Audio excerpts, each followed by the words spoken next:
కదా కొత్త ప్రభుత్వాలు వచ్చి సంక్షేమం కోసం ఎదురు చూసే వాళ్ళు అలాగే ఉన్నప్పుడు ఖజానాలో డబ్బులు లేవని నేను క్లారిటీగా చెప్పేశారు మొన్న సాయంత్రం. మరి ఎలా ఉంటే బాగుంటుంది అంటారు? ఇవాళ అవసరం లేదా? డెవలప్మెంట్ అయితే చాలా. జగన్ గారు వస్తేనే మళ్ళీ పరిపాలన బాగుంటుంది. జగన్ గారు వస్తే పరిపాలన బాగా చేస్తాడు. ఈయన ముఖ్యమంత్రి ముఖ్యమంత్రి ఏ పథకాలు అమలు చేయడు, మోసం చేస్తాడు తప్ప అన్యాయంగా పాల్గొంటే అన్యాయంగా మోసం చేయటం తప్ప. జగన్ గారిని దేశించారు, మోసించారు అని అన్నారు. ఆయనే ముఖ్యమంత్రి, ఇప్పుడు ఆయనే కావాలని అడుగుతున్నారు ప్రజలందరూ. జగన్ గారే కావాలని అడుగుతున్నారు. జగన్ గారు బ్రాంచ్ షాపులు ఎంతో మంది గవర్నమెంట్ ఆదాయం అంతా ప్రజలకు పంచిపెట్టాడు. ఇప్పుడు ప్రజలు వాళ్ళు దోచుకోవడమే సరిపోయింది. బ్రాంచ్ షాపులు లీజుకి ఇచ్చి అన్ని చేసి లీజుకి ఇచ్చి వాళ్ళు సంపాదించుకున్నారు తప్ప జగన్ గారు ఎప్పుడు కూడా ప్రజలకు పంచాడు ఆ డబ్బులు. ఇలా లీజులకి ఇచ్చి సంపాదించుకొని బతికి మోసం చేశాడు తప్ప. పవన్ కళ్యాణ్ కూడా తెలుసు, ఇవన్నీ తెలుసు కూడా డ్రామాలు ఆడాడు. మోడీకి కూడా తెలిసి సంఘాలు ఇస్తామని చెప్పి నమ్మిన వాళ్ళందరూ ఇంకా మోసపోయినట్టేనంటారా? ఇవన్నీ మోసమే, మోసం మోసం. ముఖ్యమంత్రి అసలు ఎలక్షన్ కోడ్లు ఇవన్నీ మోసం చేశారు. రెగ్గింగ్ చేసి మోసం చేసి గెలిచింది.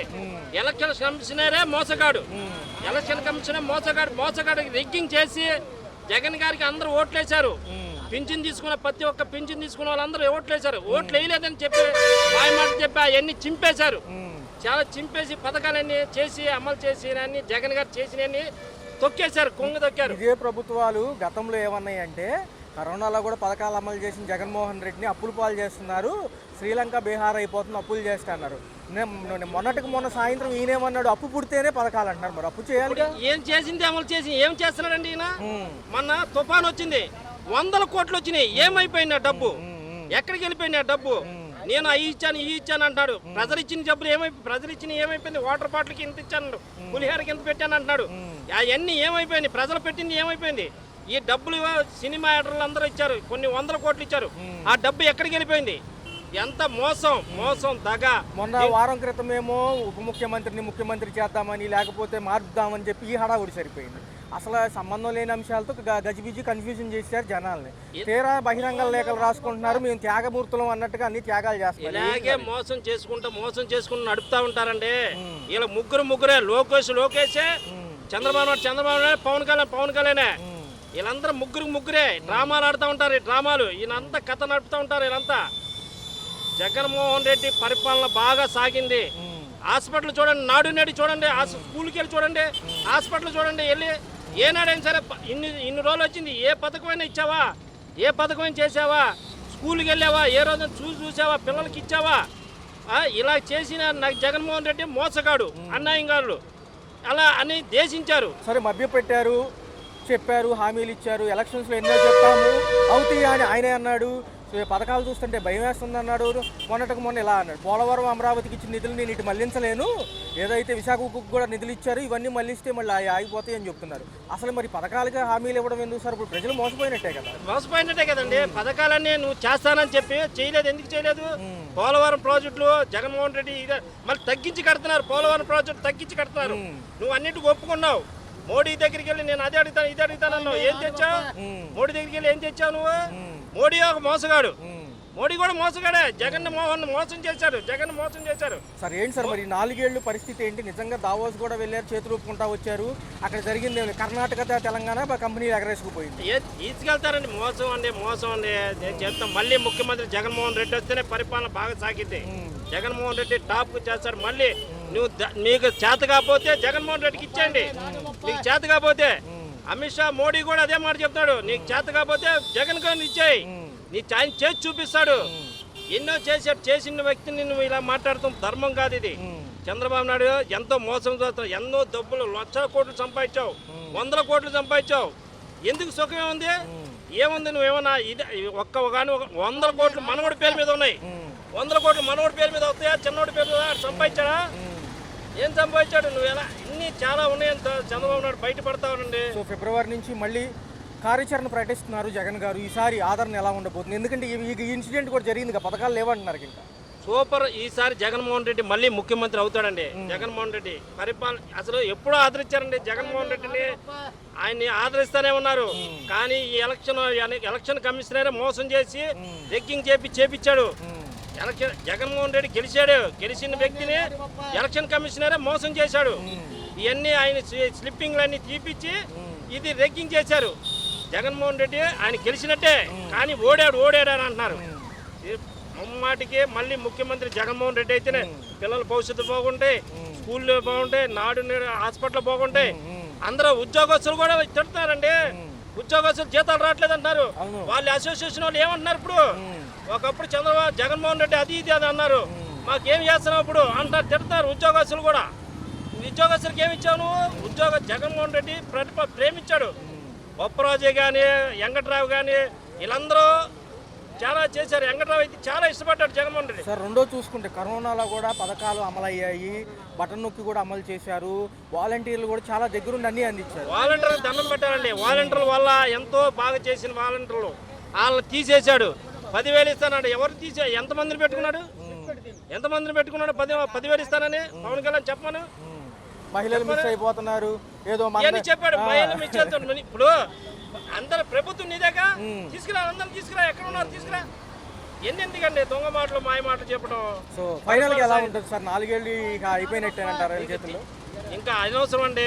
చంద్రబాబు నాయుడు చేయలేడండి, ఈ పరిపాలన సాగించలేడండి, పథకాలు ఇవ్వలేడండి, ఏ పథకాలు కూడా ఇవ్వలేడు, చేయలేడు. జగన్మోహన్ రెడ్డి వస్తేనే మళ్ళీ ఈ పథకాలన్నీ సాగుతాయి. ఈ సంక్షేమ పథకాలు సార్, ఉచిత పథకాలు ఉన్నాయి కదా ప్రభుత్వాలు ఇచ్చేవి, వాటికి కొంచెం సమయం ఇవ్వండి. ప్రస్తుతం అయితే అమౌంట్లు లేవు అంటున్నారు. పర్లేదంటారా? ఇవ్వచ్చా?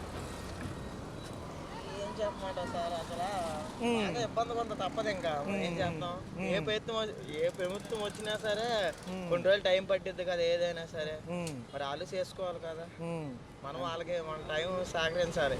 మనం కూడా ఎలా అనిపిస్తుంది 8 నెలల పాలనలో? పర్లేదండి, దేవుడి దేవుడు బాగానే ఉంది. గతం ఎలా ఉండేది? గతంతో కాదండి, ఇప్పుడు కొద్దిగా పర్లేదులండి, దేవుడి దేవుడు బాగానే ఉంది. సార్ ఎలా ఉన్నాయి ధరలు? ఎలా ఉన్నాయి? నిత్యావసర ధరలు బాగా రేట్లు బాగా ఉన్నామండి. కరెంట్ ఛార్జీలు కూడా కొంచెం బాగా భారంగా ఉన్నాయి అంటున్నారు. మళ్ళీ స్మార్ట్ మీటర్లు అంటున్నారు. సంపాదన తక్కువ అయిపోయింది, ఇదేది ఎక్కువ అయిపోయింది. నీకు అర్థమైంది, ఏది రావట్లేదు. ఇప్పుడు 500 పెడితే మినిమం ఏ వస్తువు కూరగాయలు కూడా సరిగ్గా రావట్లేదు.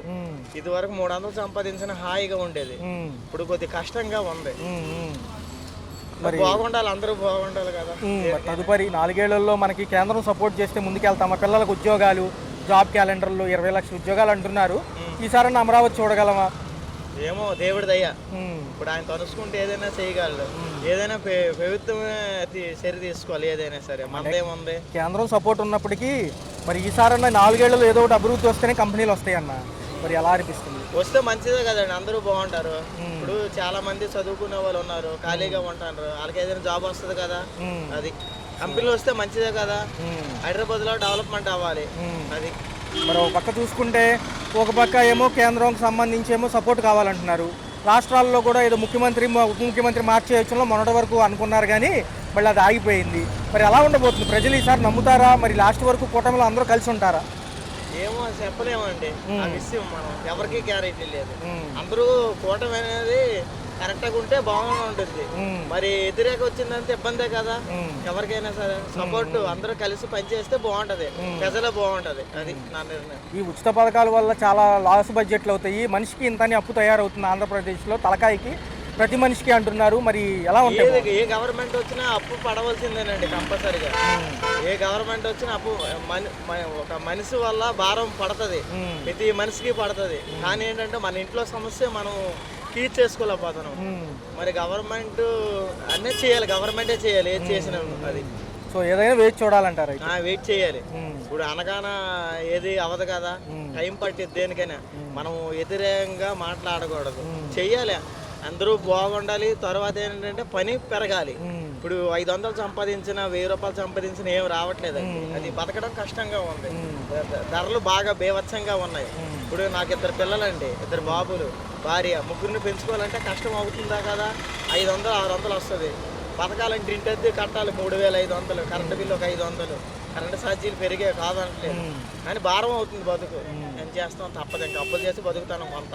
అది ఎలా అనిపిస్తుంది? కొత్త ప్రభుత్వాలు వచ్చాక కొంచెం సమయం ఇవ్వండి పథకాలకు అంటున్నారు. నిజంగా ఉచితాలు ఇస్తే ఎలా ఉంటుంది? ఎందుకంటే అభివృద్ధి కోసం చూస్తున్నారు, అలవాటు చేసిన తర్వాత ఎవరో వదులుకోరుగా.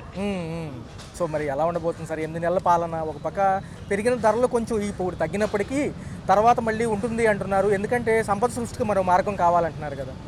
కొద్దిగా టైం పట్టిద్దండి. ఇప్పుడు 8 నెలలు అయింది. నిన్నటిదాకా ఉన్న పరిస్థితి వేరు, ఇప్పుడు పరిస్థితి వేరు. ఏదైనా కానీ కొంచెం టైం పడుతుంది. కనీసం ఇప్పుడు 8 నెలలు అంటే నాకు తెలిసి టైం తీసుకున్న టైం కాదు, కొంచెం టైం పడుతుంది. సెటరేట్ అవ్వాలి కదండి. రాష్ట్రం విడిపోయింది. నిన్నటిదాకా ఉన్న పరిస్థితి వేరు, ఇప్పుడు పరిస్థితి వేరు. కూటమి ప్రభుత్వం, మోడీ గారి సపోర్ట్ ఉంది, పవన్ కళ్యాణ్ గారి సపోర్ట్ ఉంది, చంద్రబాబు నాయుడు గారు రాత్రి పగలు గ్యాప్ లేకుండా కష్టపడుతున్నారు. అందులో లోకేష్ బాబు గారు నిత్యం కార్యకర్తని పార్టీని చూసుకుంటూ ఒక పక్కన ఆయన విద్యాశాఖని కానీ ప్రభుత్వాన్ని కానీ ఆయన దగ్గర నుండి చూసుకుంటున్నారు. ఏదేమైనా కూడా పబ్లిక్ కూడా కొంత అర్థం చేసుకోవాల్సిన అవసరం ఉంది. కొంచెం టైం పడుతుంది. ఇప్పుడు అమ్మఒడి వాళ్ళు ఇచ్చారు, వీళ్ళు ఇవ్వలేదంటే కొద్దిగా టైం పడుతుందండి. సో సంక్షేమానికితో పాటు అభివృద్ధి ఉంటేనే మనం ముందుకెళ్ళగలం అంటున్నారు. మరి అంతే కదా, నేను దావాల్సి ఎన్ని లక్షలు. ఇప్పుడు వాళ్ళ ఒప్పందాలు వాళ్ళకుంటే నా స్థాయి అది కాదు. కొంచెం టైం పడుతుందండి. ఇప్పుడు ఒక కంపెనీ వస్తే 10 మందికి ఉద్యోగం వస్తుంది. ఇప్పుడు రైతు బజార్ ఉంది కాబట్టి మంది వ్యాపారం చేసుకున్నారు, ఎంతమంది బతుకుతున్నారు. అది లేకపోతే అండి అట్లాగనమాట. సో దావోస్ వెళ్ళి రావడం కొంచెం మనకు ఊపినిచ్చింది అంటున్నారు. ఎందుకంటే సింగపూర్ వెళ్ళి కంపెనీల కోసం మాట్లాడారు కదా సార్, ఎలా అనిపిస్తుంది? మరి అలాంటివి వస్తేనే కదండి. ఇప్పుడు కియా వచ్చింది, ఇట్లా హెచ్సిఎల్ వచ్చింది, ఇట్లాగా కొన్ని కంపెనీలు ఉన్నాయి, ఇంకా రావాలని ఉన్నాయి. లోకేష్ బాబు గారు, చంద్రబాబు గారు, కూటమి ప్రభుత్వం ఖచ్చితంగా చేస్తారు. పవన్ కళ్యాణ్ గారు లాస్ట్ వరకు కొనసాగి నీటికి సహాయపడతారా సార్? ఖచ్చితంగా ఖచ్చితంగా. అందులో వెనక్కి తిరిగి చూడాల్సిన అవసరం ఏం లేదండి. ఎందుకంటే సార్ ఏదన్నా తప్పు ఉంటే తప్పు ఉందని ఒప్పుకుంటున్నారు, జెన్యూన్ గా మాట్లాడుతున్నారు. అంతేనండి, అలాంటి మనిషి ఉండాల్సిన అవసరం ఎంతైనా ఉంది, కంపల్సరీ. రైట్. పర్వాలేదా? డెవలప్మెంట్ అనేది ముందుంది కాబట్టి దాని వైపు చూస్తే సరిపోతుంది. సంక్షేమానికి పర్వాలేదు, బాగానే ఉంది. సంక్షేమ పథకాలన్నీ బాగానే పడుతున్నాయి. అంటే సార్ మొన్న సాయంత్రం ఏమన్నారంటే అప్పులు ముడితే సంక్షేమం ముందుకు వెళ్తుంది, కొంచెం టైం పడుతుంది అన్నారు సారు. దానివల్ల కొంచెం నెగిటివ్ గా అనుకుంటున్నారు. ఎలా అనిపిస్తుంది? లేదు, నా విషయంలో మాత్రం సంక్షేమాన్ని మాత్రం బాగానే ఉంది. 7 నెలలు 8 నెలలు అవుతుంది సార్ దగ్గర. ఎలా అనిపిస్తుంది? ఉప ముఖ్యమంత్రి మార్పులు అన్నారు కొంతసేపు, అది తెరపడిపోయింది. మళ్ళీ ఏమంటున్నారంటే కేంద్రం ఇచ్చే నిధులు అన్నీ కూడా వాటికి వేస్తున్నాయి. ఏది మన అమరావతి, పోలవరం, విశాఖ ఉక్కు, అవి మళ్ళీ ఇటు సంక్షేమం వైపు మళ్ళీ ఆగిపోతాయి అంటున్నారు సార్. ఆగిపోతే ఎలాగా? మన సంక్షేమం మనకు రావాలి, మనకు వస్తేనే మంచిది. సార్ ఈ దావోస్ వెళ్ళి వచ్చారు, కంపెనీలు మటుకు కర్ణాటకను తెలంగాణ తీసుకెళ్ళిపోయింది. మరి ఈసారి నెక్స్ట్ ఇయర్ అన్నా ఏదన్నా ఉంటుందంటారా? లేకపోతే మళ్ళీ క్యాపిటల్ అయ్యేదాకా ఏముండదంటారా? ఉంటుంది. అంతా సంక్షేమం అంతా బాగానే ఉంటుంది. సార్ ఏదైతే ఉందో మాజీ మంత్రులు కూడా వలసలు కడుతున్నారు, రాజీనామాల పర్వం. విజయసాయి రెడ్డి గారు రాజీనామా, మళ్ళీ బీజేపీ అంటున్నారు.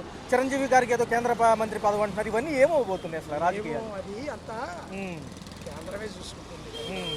ఎలా ఉంది సార్, మీకు ఎలా ఉంది? 4 years ఎలా ఉండబోతుంది? అంటే ఫీజు రీఇంబర్స్మెంట్ చాలా ఉన్నాయి కదా, విద్యార్థులు అందులో ఎక్కువ శాతం వెయిట్ చేస్తున్నారు ఉద్యోగ కల్పన కోసం. చేస్తారు అన్ని నిదానంగా ఒక్కొక్కటి చేస్తారు. జాబ్ క్యాలెండర్ కూడా రాలేదు కదా? అన్ని రాలేదు, వస్తాయి నిదానంగా వస్తాయి. సార్ ఏంటి సార్ మరి రేపు 2029కి లోకేష్ గారిని మరి సీఎం బరిలో దించుతారా పవన్ కళ్యాణ్ గారిని? రైట్. అభివృద్ధి చేసిన తర్వాత ఏదైనా చేస్తే బాగుంటుంది. ఇప్పుడు మన అవసరం చూసుకోకూడదండి, అందరూ బాగుండాలి. అందరూ బాగున్నాక అప్పుడు ఏదైనా చేయొచ్చు. ఇప్పుడు మనం ఏదో మన అవసరం అనేసి మనకి చేస్తే అది ఆయన కరెక్ట్, ఈ ప్రభుత్వం కరెక్ట్ అనడానికి లేదు. అభివృద్ధి అయింది అనుకోండి, ఆటోమేటిక్ రూపాయి వస్తుంది. వాళ్ళకి పైనుంచి ఫండ్స్ దిగుతాయి, ఏదైనా చేయడానికి అవకాశం ఉంది. అంటే మొన్న ముఖ్యమంత్రి గారు ఏమన్నారంటే జనరల్గా కొంచెం టైం పట్టిద్ది, డబ్బులు అయితే లేవు, డబ్బు ఏదో ఒక అప్పు ముట్టంగానే పథకాలు ఇస్తామంటున్నారు. అయితే పోలవరం, అమరావతి, విశాఖ ఉక్కుకి ఇచ్చిన నిధులు ఇట్లు మళ్లించలేను, మళ్ళీ అవి ఆగిపోతాయి అంటున్నారు ఆయన బాబు. అంటే కరెక్టే, కానీ ఇప్పుడు ఈ సమేక పథకాల గురించి కాదు, పక్కన పెట్టాలి. ఇప్పుడు ఇబ్బంది పడే వాళ్ళు చాలా మంది పడుతున్నారు. అలాగనేసి వాళ్ళు ఇస్తారు మనమే చేయాలనేది అనుకోకూడదు. ఇప్పుడు మనంతటి మనం ఏదో ఒకటి చేసుకుంటూ వెళ్ళాలి. ప్రభుత్వం ఇవ్వాలి, మనం చేసుకోవాలనేది కరెక్ట్ కాదు. ప్రభుత్వం కావాల్సిన వరకు వాళ్ళు ఎప్పుడు ఏం చేయాలనుకుంటే అది చేస్తారు.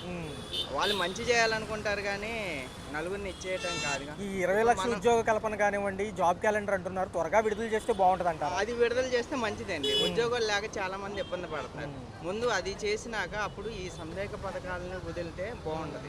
8 నెలల పాలన ఎలా ఉంది? ఈ పాలన పర్లేదండి, బాగానే ఉంది. కొద్దిగా స్పీడ్గా చేస్తే అంటే ఫండ్స్ లేవు కాబట్టి వాళ్ళు కూడా ఏం చేయడానికి ముందుకు రాలేకపోతున్నారు.